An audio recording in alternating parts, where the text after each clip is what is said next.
this evening is Preston Dennett. And Preston Dennett began investigating UFOs and the paranormal in 1986 when he discovered that his family, friends, and coworkers were having dramatic unexplained encounters. Since then, he has interviewed hundreds of witnesses and investigated a wide variety of paranormal phenomena. He is a field investigator for the Mutual UFO Network, MUFON, a ghost hunter, a paranormal researcher, and the author of 22 books and more than 100 articles about UFOs and the paranormal. His articles have appeared in numerous magazines, including Fate, Atlantis Rising, MUFON UFO Journals, Nexus, Paranormal Magazine, UFO Magazine, Mysteries Magazine, Ufologist, and others. His writing has been translated into several different languages, including German, Portuguese, French, Russian, and Icelandic. He has appeared on numerous radio and television programs. His research has been presented in the L.A. Times, the L.A. Daily News, the Dallas Morning News, and other newspapers. He has taught classes on various paranormal subjects and lectures across the United States. He currently resides in Rosetta, California. And you can access his email and his website with all his wonderful information at prestondennett.weebly.com. So please welcome Preston to the show this evening. Good evening, Preston. Hey, Solaris. Thanks for having me on the show. Oh, it's a pleasure to have you on board tonight, and I'm very excited to talk with you about your incredible book. So thank you for joining us. I really appreciate it. Plus, it's pretty late, but I think it's a little earlier where you are, so that's good. No worries. I love doing this stuff. Excellent. Well, first of all, obviously, looking at all your books, and if anybody hasn't read your books, I encourage them to because they're phenomenal. So much data on so many different levels and so many different topics, and I do encourage everybody to go and purchase your books. Now, let me, how did you get involved in writing about the UFOs? I know you had your own personal information and experiences with others, but what really drove you to go this deep with this level of UFOs and inductions and abductions? Right. Well, I mean, it was a process for sure. I really resisted it. I was always kind of interested in, the things that amazed me, but didn't believe in UFOs. I just didn't. I was pretty, left-brained. Thought the stars were too far away. I just couldn't believe it. I thought if UFOs were really real, it would be taught in schools and things. Right. And heard this report in the news. It was a sighting over Alaska. It's now a very well-known sighting by Captain Tiroshi. It was 1986. And thought, well, maybe this guy saw something, but it's not a UFO, right? So I asked my brother, and I started talking about it. And I found out that a lot of people I knew were having really close encounters. I mean, really close. Some of these, there was a friend who had what appeared to be missing time. Another person had a UFO just fly right over them. My brother chased one. My sister-in-law saw what appeared to be gray-type ETs. So, I mean... Wow. It's all over the map around you, I'm like, what's going on? I mean, could this possibly be real? So I checked out the books, and I'm like, expecting to find it was swamp gas, which obviously it wasn't. I found out this was actually a very serious subject and had really serious implications and appeared to be a little short on evidence, but not really. I mean, there was a lot of people studying this already. So, I kind of got into it because I really wanted to find out myself if this was real. And I wanted to see one for myself. I wanted to find out. Right. And I just never looked back. Exactly. And it seems to me like obviously through all the research you've been doing for over the years, it has been proving to be accurate and these are real. This is the real deal. And also the aspect of some of it. And I'd like to ask you, how much of this information with the UFOs and the anomalies do you think is us, so far as our Black Space Program or Black Science Department versus maybe an off-world, a real UFO? Do you think that there's a reverse engineered craft that's making an appearance that people are seeing? What's your take on that? Yeah, I'm sure there is. I don't know what the percentage is. I've been told it's, 20% or possibly more. I don't know if it's that much. It's really hard to say. I mean, because we see these objects flying around.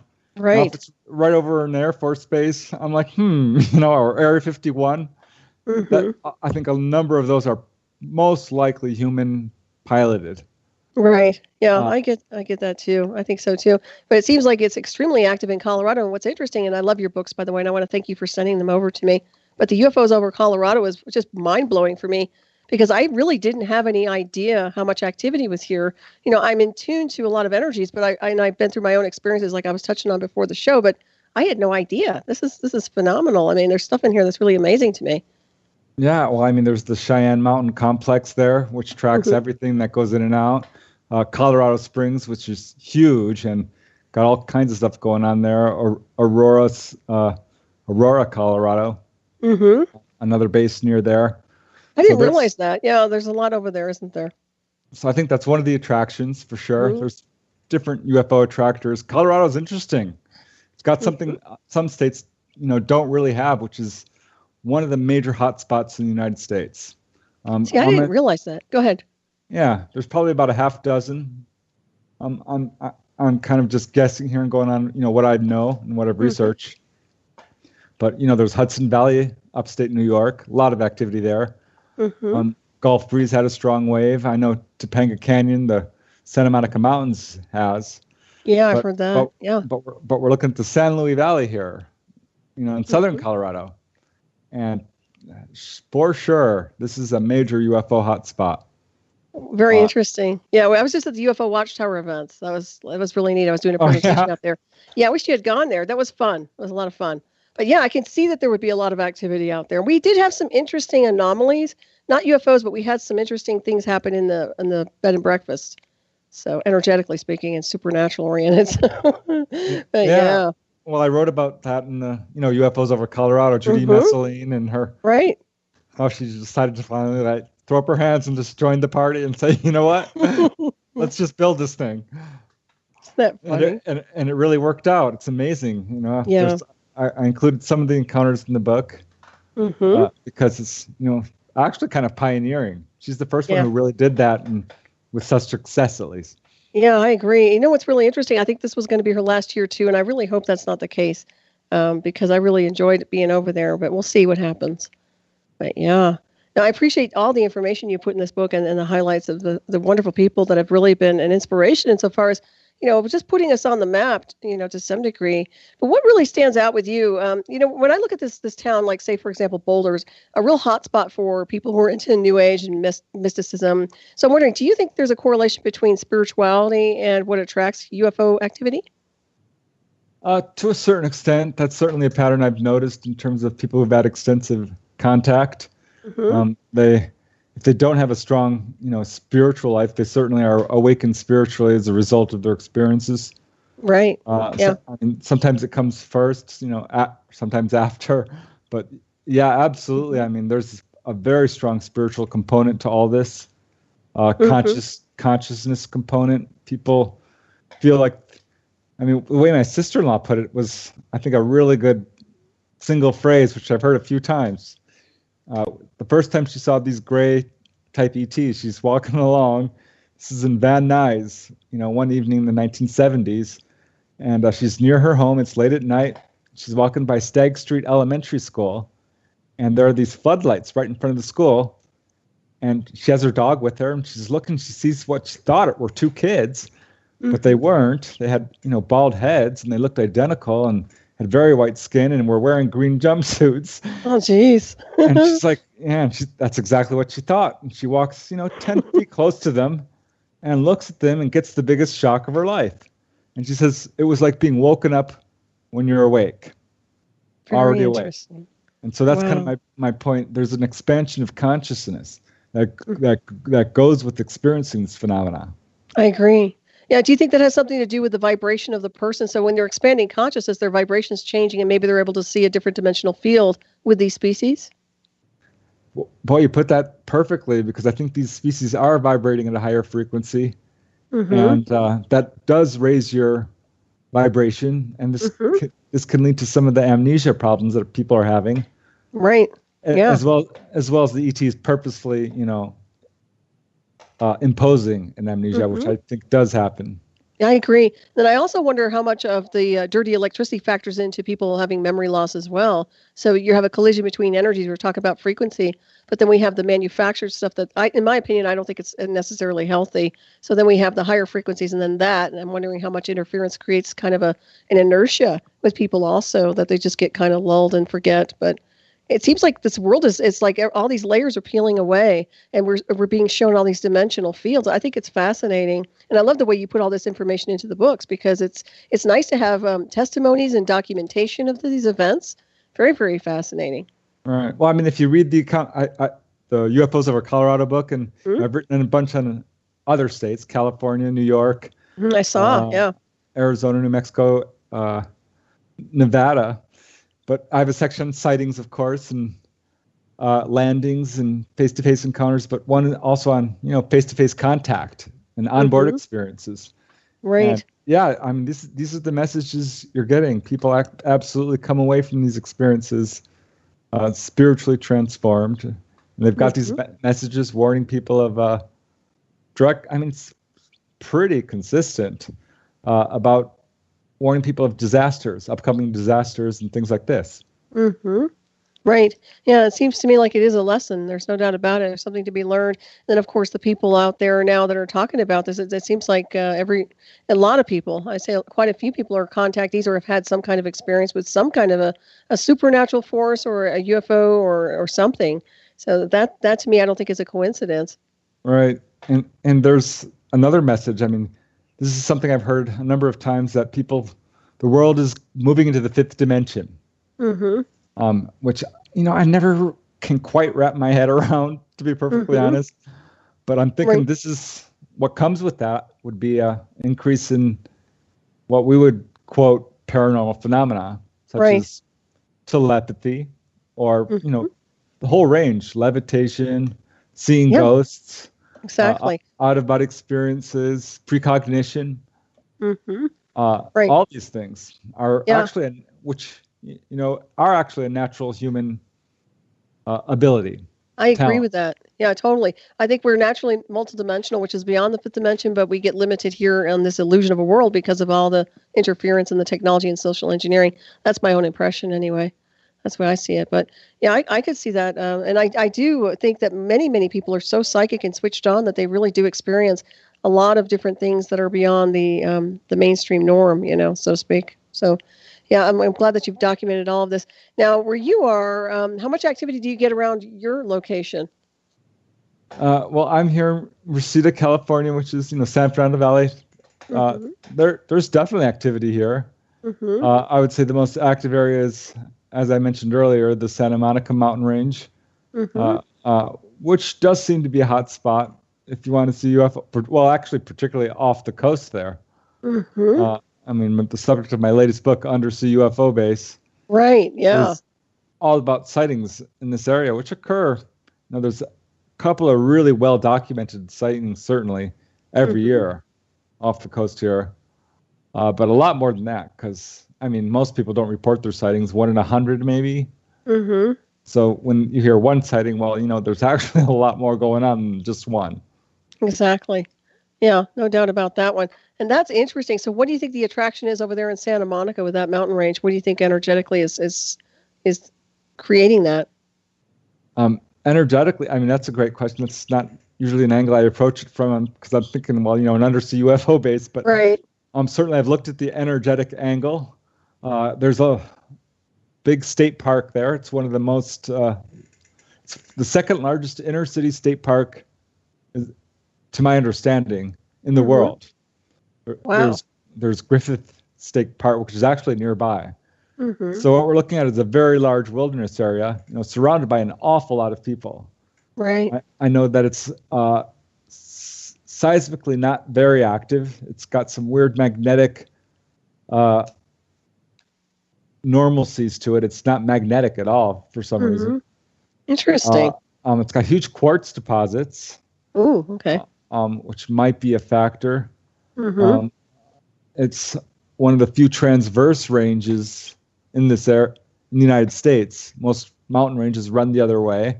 And I've had like 3 or 4, 5 even, people tell me that there is a vortex here. Oh, wow. So that's powerful. Vortex like Sedona, or I've heard Gulf freeze as well. But one lady, she was very convincing. She was from Japan. She was very spiritual, and told me how she could see it and feel it, and that it was running the opposite direction. It's a negative vortex. Oh, wow. Someone else actually told me the same thing, which I thought, okay, that's a little odd. It's one thing to have someone tell you there's a vortex here. 2 people have you tell it spins the opposite way as is normal.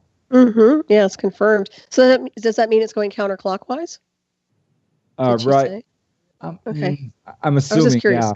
I'm wondering if it's a negative, if it's going counterclockwise or clockwise. To me, because when I look at frequencies and I look at say clockwise to me is more gravity, more magnetic, and then negative or would be anti-gravity, 0 point.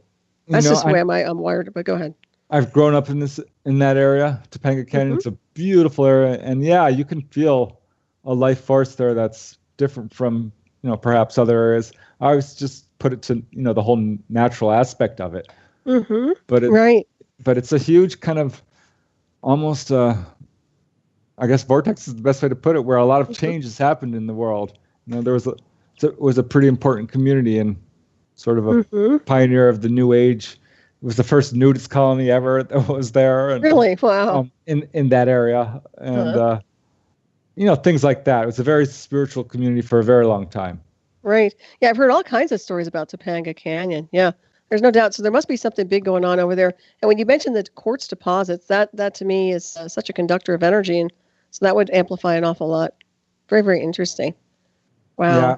And for that matter, I mean, I wrote about some ghost encounters because I knew a number of people who had, apparently their houses were built along Entrada, which is very close to this Chumash Indian burial ground. The Gabrielano Native Americans lived in this area.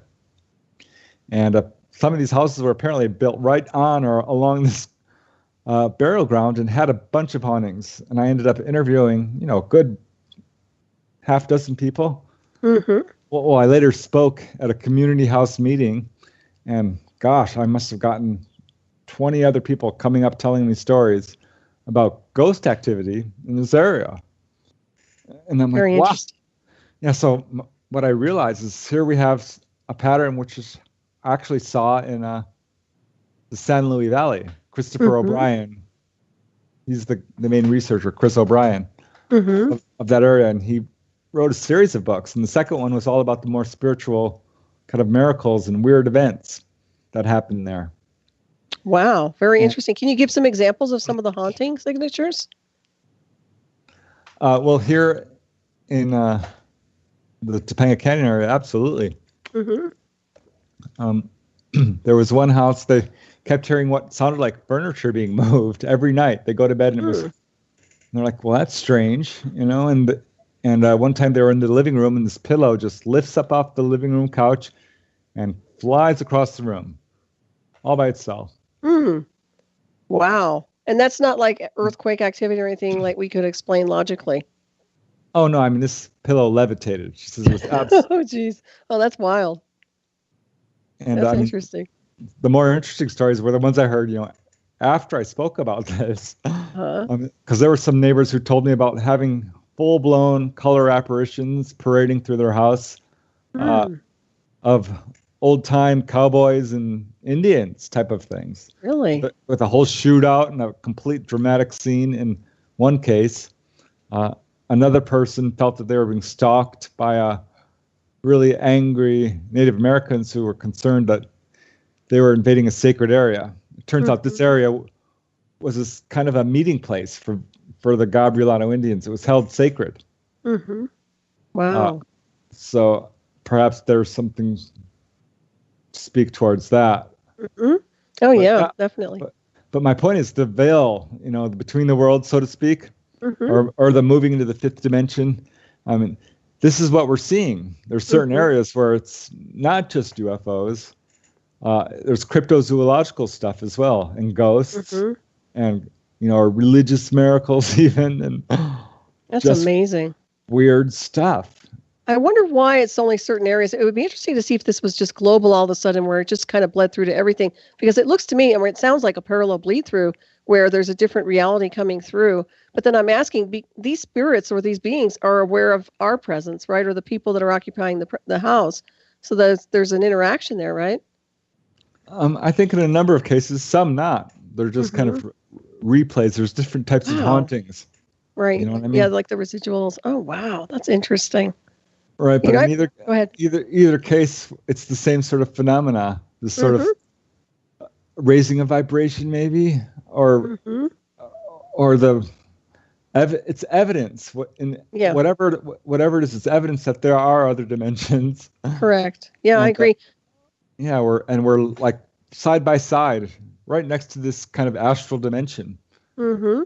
Yeah, and I was wondering if how many portals there are associated with that, because it seems like that might be a gateway or a portal of some kind, maybe an astral portal where this is activated more, with that type of a thing that's going on with the activity. Up here, I know some people that have an old place, and it's like they hear saloon music. They hear old, like really Wild West old music, and they hear it really loud because they have a really old place where I guess it's haunted, So that's interesting when you mentioned that some of these things play out. It is true. They seem to live in that time. It's like a snapshot where it just keeps replaying itself. That's very interesting. Yeah. I think time's not quite what we perceive it to be here on the physical plane. It's very apparent, and we're kind of stuck with it. But on the other side, so to speak, the astral realms, right?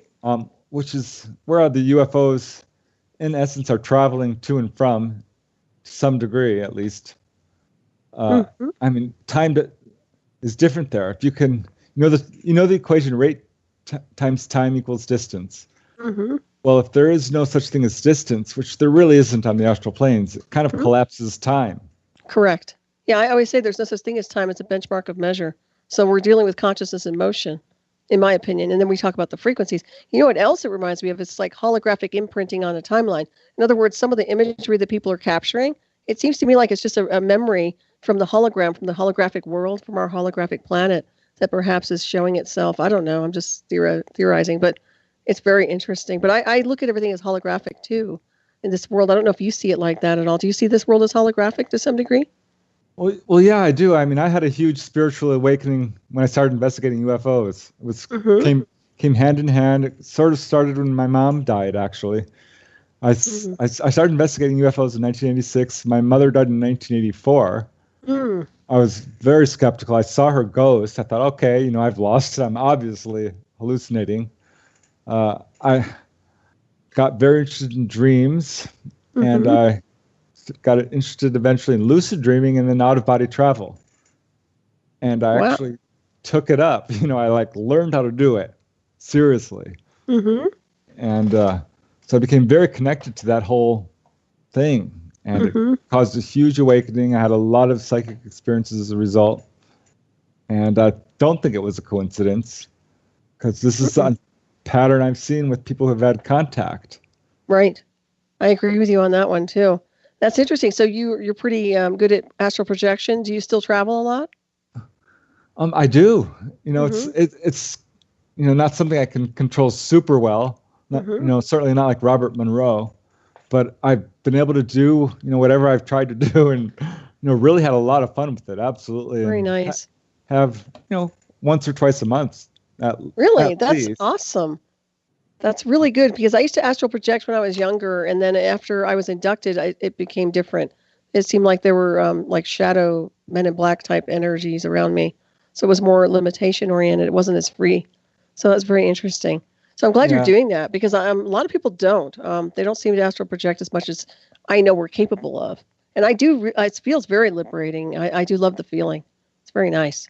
Well, it comes and goes, and I get more interested in it, and then I, get caught up in the physical world. Right. But I have to say, I know how it sounds to people who perhaps haven't done it or don't know a lot about it, but it's to me my favorite subject next to UFOs. It really, really changed my life, and for the better. And I've written quite a bit about it. I've written a book on that as well. You have some incredible books. I encourage everybody to purchase your books. Yeah, it's a whole library. That one's my only autobiographical one, because, I mean, if you haven't tried it, you have absolutely got to try this. I agree. And I think some people are afraid. They're afraid that they're going to, first of all, disconnect, and they're going to lose themselves or not be able to get back into their bodies, which is, in my opinion, a myth. But it's very interesting. I think there's fear that holds people back from astral projection. Although they say that people, when they dream at night, they're automatically traveling, but I don't think so. I think that they are in consciousness, but out of body, when you're astral projecting, is very, very different, at least from my experience. Yeah. Well, first, fear absolutely is the number one barrier. Fear and skepticism, and like it's not real, or I can't do it, or Right. which are ridiculous. I really looked into it. I read all the old books on it. What I found was it's very beneficial in a number of ways, not only awakening you psychically, but I found, like, get this, a dozen cases at least of people who've been healed physically, healed of, colds and cancer and, chronic diseases, a chronic liver disease and all kinds of stuff. And the stuff you can do, I mean, it's outrageous. No, I don't think it's dangerous. I don't think there's real danger of being, locked out or possessed or not finding your way back or anything like that. I agree. This. Yeah, I totally agree. No, to me, it's always been very liberating too, and I do like that aspect of being able to heal when you're. I wonder if it's just because you're working with dimensional fields that are literally in alignment with us on such a high level that we're able to just regenerate the body. It's fascinating. When you traveled, have you, if you don't mind me asking, did you encounter other beings, or are you solo when you're doing that? Well, initially it was pretty much solo. As I read about it, I thought, well, gosh, all these other people have spirit guides. Where's mine? and I did have some experiences with spirit guides. There was one occasion where I popped out and walked into my living room, and there was this beautiful black woman, and I'm like, oh my goodness, you are, I recognized her, but I couldn't place her. I just kind of knew that she was someone I knew, and she spins me around, grabs my shoulders, pushes me on my back through the wall, and I end up basically I'll call them the heavenly realms. I don't know what else to call them. I'm not, really religious actually, but they look like heaven. And that was the one experience with my spirit guides. But, generally speaking, I'm flying around alone. I encounter people, certainly. I've encountered most of my deceased loved ones at one point or another. I've occasionally, very rarely, encountered what I would call hostile characters. Thugs. Right. Yeah, how are they hostile? What makes them hostile? Is it just a frequency, or are they just interactive? Well, normally I'll pop out and I'll fly around. And I'm like, okay, what am I going to do? What am I going to do? I'll go to meet a deceased loved one. I'll go learn about a past life. I'll go, the Kashik realm, something like this. But sometimes I'll just, explore the physical world, or go to a friend's house and wander around a bit. And these are the lower realms, and sometimes you encounter less than pleasant beings. And I popped out and I'm walking through the house, and I went out onto my street, and there was 3 definite thugs. I don't know how else to describe them, but they were young men. You get a sense of what I would call a projection, something that you've created, right? Like a lucid dream, as opposed to an actual ghost, we'll call it, or a spirit. And there was these 3 guys, and they were hostile spirits. They were 3 guys who wanted to do bad things. And I'm like, okay, I'm leaving. And wow. You're supposed to beam love at them and all this, but I wasn't ready for that. I'm like, I'm just going to go back in my body, and we'll be done with this. And I don't even know if the love would work, quite honestly. Sometimes it's just I've encountered some strange, what I call voodoo hitmen. So that hasn't happened a lot, but after I was inducted, it did. So they're not very nice. Almost never has that happened. One time I'm flying around, and I feel these little suction cup fingers on my foot, my ankle. I'm like, hey, I think I've read about this. Oh gosh. And I peeled him off, and I was on my way, and another time I'm meeting a friend who had died of alcoholism. And he's not in the super high place where, I usually meet deceased loved ones, which is, way up there, where it's really beautiful, very pastoral, very sparkly, very loving, and you never want to leave. This was a little lower down. I don't know how else to describe it, but it was, I couldn't get to him. And finally, this other character comes up and chases me away and is creating things to try and run me over. He tried to run me over with a car, and after 5 or 10 minutes of him chasing me around, trying to hurt me, I just left. Wow. That's it. I'm like, I'm done. Yeah, that's very interesting. It's really unfortunate that they can't seem to break that energetic so that they can move to a higher dimensional plane or state of consciousness. It's kind of sad when you think about that. But I do wonder about the astral junkyard because of just turbulent times, and where people wind up. And that's why I think living your life right is so important because, depending on where you're at in consciousness is really where you're going to wind up, in my opinion, in the afterlife. No, I mean, this is a real problem. If you look at, the books by Robert Monroe and Bruce Moan and Rosalind McKnight and, Marilyn Hughes and the people who do this repeatedly, they're kind of what I would call professionals. Every single one of them at some point is kind of inducted into saving lost souls, people who are kind of trapped in these lower realms. And, I did it myself once. It was amazing. Because, I kept reading about it. I'm like, well, I want to try this. Whenever I read about something, I'm like, hey, if they can do it, so can I. Right. And so can you. Exactly. So how did you go about doing that, if you don't mind me asking? No, not at all. Absolutely. I mean, I'd have to look at my notes to be absolutely sure. But as I recall, I popped out, as I usually do. I feel the vibrations, and I just kind of wake up, and I pull myself out of my body. There's various methods, of course. And I remembered that's what I wanted to do. You have the intention. The more you have a plan, the better it works. Right. And I found myself in this area. This was a spirit guide who took me to this area because they couldn't do it because apparently they're already dead. And me being still on Earth, I'm able to be seen more easily. Right. This is the theory behind it. This is what I've read. They didn't tell me this. But at any rate, so I find myself, I have the impression that I'm under a house and there's this girl and I see her, she's a young girl, 6 years old, 7. She's got blonde hair. She reminds me of Heather O'Rourke in Poltergeist. Is kind of, what she looked like, right? And she was scared and, upset and shy and dead and stuck there. And I'm like, oh, I felt your heart just goes, oh, you just feel for this girl. I'm like, oh my God. And I'm like, you poor thing. But I finally, couldn't get her attention. Finally, I'm like, do you want to see your mom? Let's go. I'm like, do you want to fly? Because I've done that before. And I realized, that works. But I said to her, let's go see your mom. And that got her attention. I believe that's what I said. And I grabbed her hand and she agreed to do that. And we took off and I'm like, okay, let's just go to the heavenly realms, which is basically just a process of intending to do it. And I held really tightly onto her hand because I've read about this. And Robert Monroe talked about how he would just suddenly lose their hand and they'd be gone and he couldn't follow them. And that's precisely what happened. I'm like, hey, because I was really paying attention here. Right.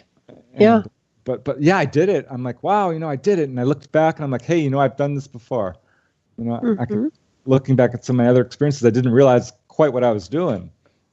Isn't that interesting? That's like mastering consciousness, but it's, even if you're in the astral realm, you're still mastering consciousness because you're lucid in the experience. You're able to control and actually affect another reality.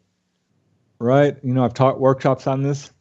This one lady, I just emailed her about how to do it and she emailed me back. She's like, oh, I took this person on a boat and we went across and I saved them. And it was like very symbolic, the whole boat of, Greek mythology and Sharon and all that. And I think that's beautiful. Go ahead. Oh, it was amazing. She wrote this very vivid email about how it was not only a spiritually transformative experience for her, but, the person she helped cross over. Right. Well, yeah, because if they're stuck in some density of some kind, then if we help them out, I think that's appropriate. There's no doubt. What's really interesting too? It's interesting how people can tune into each other's spirits and souls, and yet in everyday life they tend to forget that when they're face to face with a star body of a person. Isn't that interesting? Yeah, it's absolutely fascinating. Yeah, I love your work. I'll have to dive more into your astral part. I didn't really dive into that part. That's fascinating. Yeah, it's just the one book, and certainly, I've written a number of other books in the paranormal. Human levitation. And, that's interesting too. Bigfoot, because it all started to rub together, and it became impossible for me to solve any mysteries in terms of UFOs without looking into at least all of this as well. Right. It starts with spirit and consciousness, doesn't it? And of course, I think that if we were all switched on 100%, we would be seeing so much activity. I think it's a big galactic highway. So that's my that's my impression anyway. So what your take is on that? Well, I seem to be here in large numbers. We seem to be attracting a lot of attention. For another thing I keep hearing is that there is going to be an event and something unusual is going to happen that doesn't happen often. And that's something that's attracting a lot of attention. Whatever the case, there is a lot of attention from what appear to be a number of different species. I'm a big believer that what we're dealing with in terms of UFOs is, people like us. I mean, I'm serious when I say that. I mean, people with physical bodies who perhaps have the ability to lift them up to a higher dimension, levitate, do all kinds of things we say normally can't do, or most of us. But I think, we're dealing, Greys and the praying mantis, and these guys are physical beings. They have bodies. They have spaceships that leave burns on the ground, implants in people's bodies that respond to radar, and people, when they're taken on board, they're not in their bedroom. People are looking for them and they're not there. That part's very, very interesting. So there's actually a physical documentation of the person not physically being in their home. Right. I mean, you can talk about these being interdimensional beings and time travelers and what have you, but let's face it, a single spacecraft taken from a military base like Area 51 or Wright-Patterson or Edwards or Norton, and I'll name all these guys because we all know now. I mean, it's an open conspiracy, I guess you call it. We have the saucers. We have them. Yep, I agree. And so there's your physical hardware. I mean, if so, the alien theory is, in my mind, pretty much proved. Right? Yeah. But that's not to discount what they can do, or the other dimensions, what we can do, or what's happening to our planet in terms of, all the interdimensional activity, or the whole time travel phenomena. Which, yeah, that's a big one too. And then also, when you talk about the craft, I would suggest that they reverse engineer quite a bit of that. So how much of the original craft has been reverse engineered into, almost like a fleet of reverse engineered UFOs? What do you think about that? Yeah, well, I have to believe that we've done it. It's, on the other hand, it's my understanding there are some craft we still don't understand, can't get into, can't unlock. Yeah, and that's probably because it's symbiotic interface. That's just my take. I don't know. Right. I mean, we open them up. There's no engine room. There you go. Well, that's consciousness, if you ask me, or symbiotic. That's just, my take. Right. And I mean, there's some weird effects when some people come in and out of these things in terms of time and other things. Very cool. Well, I'd like to be investigating a lot of those. I'd like to go in there and just check those things out.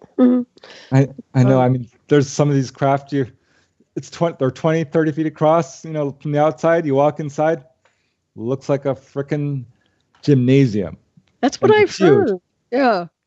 Yeah. It's very deceptive. I wrote about that. There's a number of cases that are, from, abductees and contactees and experiencers.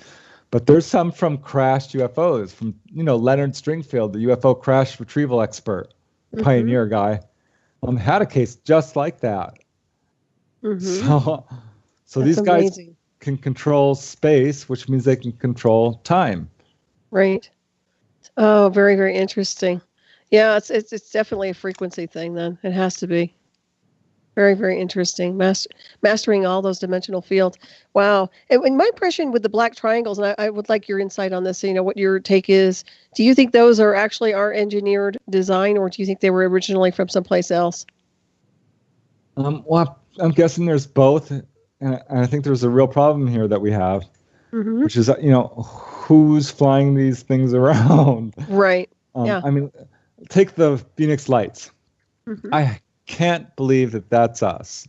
I just can't. Because that was kind of a display type of event.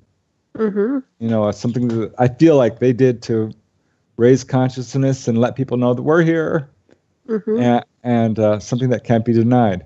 On the other hand, because I mean, it's not the government's policy to really say fly this stuff around, follow cars, this sort of thing, wake people up. Mm-hmm. Right.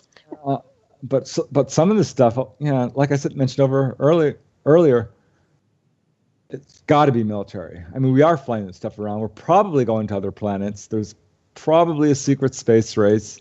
Certainly, some researchers are heavily into promoting that.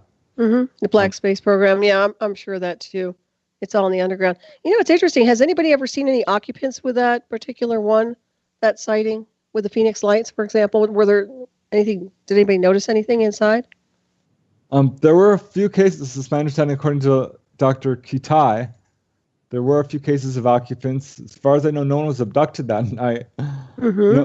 What an event, though. When I think of the Phoenix Lights, and I wrote quite a bit about this and researched it for UFOs over Arizona, Mm-hmm. is how big this thing was, and how many, who was aboard this, and how many ETs were aboard this. And I mean, because the way I look at it, the entire population of Phoenix could probably fit aboard this thing. Very interesting. And it seems like almost a mass hypnosis, too. The people they were kind of mesmerized, weren't they? I mean, it was witnessed by so many people. Some were, some weren't. Some saw it and didn't think much of it until they heard, and others were like, oh, yeah. Some people felt spiritually connected to it or transformed by it in some way. So very you kind interesting. you have a whole bell curve even. Right. Of reactions to it. Mm-hmm. But this thing was low. What I found was the descriptions were pretty consistent. Mm-hmm. Between about 3,000 feet was generally what witnesses said. 3,000 to 4,000 feet. Some said as low as 1,000, up to 5,000. But it was generally about 3,000 or 4,000 feet. And some felt it was 2 miles wide, a mile wide, a quarter mile wide, half mile. I think it was probably about a half mile wide. Wow. This thing. Damn, that's pretty big. I mean, gigantic, and it's hard to even get a reference to how big sort of that structure is, but certainly bigger than anything we've ever officially built. Right. Almost sounds like something that was came from the moon or something, or very, very interesting. I've heard about the triangles over at the moon. I don't know offhand, but very, very interesting about that. Do you think it might have been a beta test to see how people would react to seeing that? A beta test? I'm not like just a testing, just kind of like they're testing the collective to see how they would respond to something extraterrestrial. Yeah, I think that to a certain extent, absolutely. It seems that way. Yeah, it's really because this is something we keep seeing. There's the Stevensville sightings. That was kind of weird. I mean, they're just kind of showing themselves in a pretty overt way. Right. Yeah. And for that matter, if you look through the literature, this is what you'll see. That whether it's Hudson Valley or Wytheville, Virginia, or Gulf Breeze, or Topanga Canyon, or San Luis Valley, these areas are hotspots. They're regular waves of activity that occur. And major sightings which somehow break through to mainstream media, like, say, the Chicago O'Hare Airport incident. Wow. So I feel like these ETs are like not going away. And right, if anything. Right, and yet they're not quite like landing and in your face and overt to a certain extent, saying we're here, and you. Because let's face it, they could end the cover-up right now, easily. I agree. And they're not. They're not doing that. And the question would be why. I mean, if this, we've got some real problems down here. And if you guys have the technology to help us, but of course that would entail them basically taking over. And that's not going to happen. Well, they would become a dominant force, no doubt. But when you look at, the Black Science Department that's been literally developing very advanced technology under our noses, that's what we're dealing with. So once we release that and pretty much allow that to be kind of like, just lift the veil, then we'll actually be able to calibrate this world the right way, in my opinion anyway. So who knows? But I think it is about power and control. So he who has control over the eye in the sky or all the technology, including that, I would imagine would be wanting to be the head leader of the pack. So I bet you anything there's a big conflict globally. So, well, it feels like it. I mean, we've got a real problem with this, the world finances, the greed in the world, the one percenters, the people who are controlling the UFO technology, the Monsanto, the drug companies, the banking industry, the insurance industry. Black hole of nowhere. Right. I mean, these guys are all on my naughty list. They know what they're doing is wrong. And this is reaching a point where it's become known, and people, the strongest force, people think they're in control of the world, but they're really not. I mean, there's enlightened masters out there. There are aliens. There's the public. There's, God and the divine forces. There's a lot going on and it's not just these one percenters and these greedy, I don't want to swear, but I feel like it. I know, I agree. No, I get it. who are, choking the world. And I think we're done with it. And that's kind of why we're seeing a huge upset here. We're seeing something that's always been there, this level of corruption and the kind of pushback from the blossoming of humanity and our spiritual abilities and who we really are and what we can really do. That's true. Yeah, they're definitely trying to hold our evolution back. There's no doubt about it. And they don't have authority to do that. That's another thing. I think a lot of their advancements and even the way they've been able to acquire money has been due to some of the ancient artifacts they've stolen and reverse engineered. If you ask me, I think they've been very, very rogue, and it is time to, like I said, just let it all ride. I mean, we've got to see what's going on here, and we have to change the dynamic because we're not in a very good space as a planet in the illusion of, in my opinion. It seems like it's inverted. It's like everything that could be positive has been reversed, so that has to be flipped again. Well, I keep hearing we're going into a higher vibration. And we are, but they're not. See, the thing is, isn't it interesting? Because beings like us are very switched on, and we are raising consciousness, and other people who are listening, and everybody out there. But these guys are holding everything in a stasis. They're not willing to shift the vibration. They're too attached to their density, and that's control and manipulation through all their, the misuse of technology and also the greed factor with money. So it is happening, but in my opinion, it's almost like a struggle, which it shouldn't be. We shouldn't be fighting this hard to keep ascending and expanding in consciousness and evolving as a society and a race. This is ridiculous. Yeah, I mean, it's interesting. It's coming from, wherever we look to knowledge, whether it's like, say, the scientists who are talking about, global warming and, real environmental problems if we don't wake up, or the Native American elders say the same thing, that we're raising into a higher world, or the out-of-body explorers, or the near-death experiencers, or, I mean, wherever you look for real knowledge, we're getting the same real message here. And I think we are moving towards a new age, and it's a little rough right now, but it's good news ultimately. Well, we've come a long way when you think about how much we are, insofar as even the internet has helped quite a bit, just exploring this area. We've come a long way compared to like maybe 60 years ago. Right. I mean, society. I've got a new book out, volume 3 of Not From Here. I saw that. Yes. Which is, various aspects of the UFO phenomena that are usually ignored or not talked about. They're kind of outlying cases. But in one of the cases about, is Jesus an alien, and angels and UFOs and things like this, the whole spiritual connection to this. And why I'm mentioning this is Betty Andreasson, a well-known abductee, was told by Quasga, her main ET contact, that love is the answer that man is nature, and love is the answer for man. And I thought, I thought that was so simple and so powerful, and really the truth. I agree. Yeah, totally. That's very much in resonance. Right. I mean, there's enough for all of us in terms of food. There's enough technology for us to solve our energy crisis, our environmental crisis, our economic crisis with this ET technology. Boom, we're done. I mean, a lot and of all that. solved. Yeah, and also the love factor. Love is a universal celestial energy. That's a high frequency as well. So that would change the whole dynamic on a global scale. No, I can see that. I totally see that. I also see Jesus like an alien too. That resonates, a star being. It won't appeal to a lot of people who are hardcore religious, but I addressed in the in the book, I really addressed the issue seriously. I looked at Renaissance paintings, which depict UFOs, and I looked at actual eyewitness cases, involving people who say they've seen what appear to be Jesus aboard a UFO. Not kidding. I mean, these people are absolutely sincere. And there's Very interesting. Number. These are outlying cases, mind you.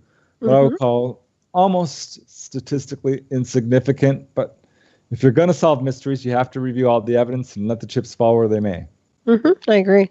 And there is absolutely a religious aspect to this. I think you'd be a fool to deny it.